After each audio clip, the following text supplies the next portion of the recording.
আল্লাহ কয় বান্দা তাকাইয়া দেখ, কোনো প্রাণী খানার জন্য কষ্ট করে না, কোনো পাখি পশু গরু ছাগল খাবার জন্য কষ্ট করে না।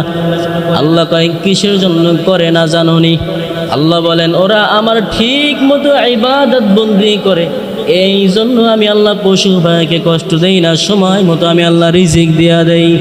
আল্লাহ বলেন মানুষদেরকে মানুষ কি কিসের জন্য খানায় কষ্ট করে, খাবার জন্য কষ্ট করে?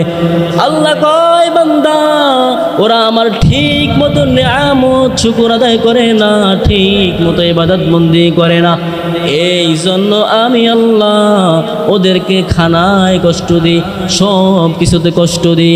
যে সময় মানুষ মালিকের ডিউটি করার জন্য পাগল হয়ে যাইবে, যখন মালিকের সিজদা দিবে, আল্লাহ বলেন ওই বান্দা যখন আমার প্রিয় হয়ে যাইবে, আমি ওই বান্দার প্রিয় হয়ে যাইব।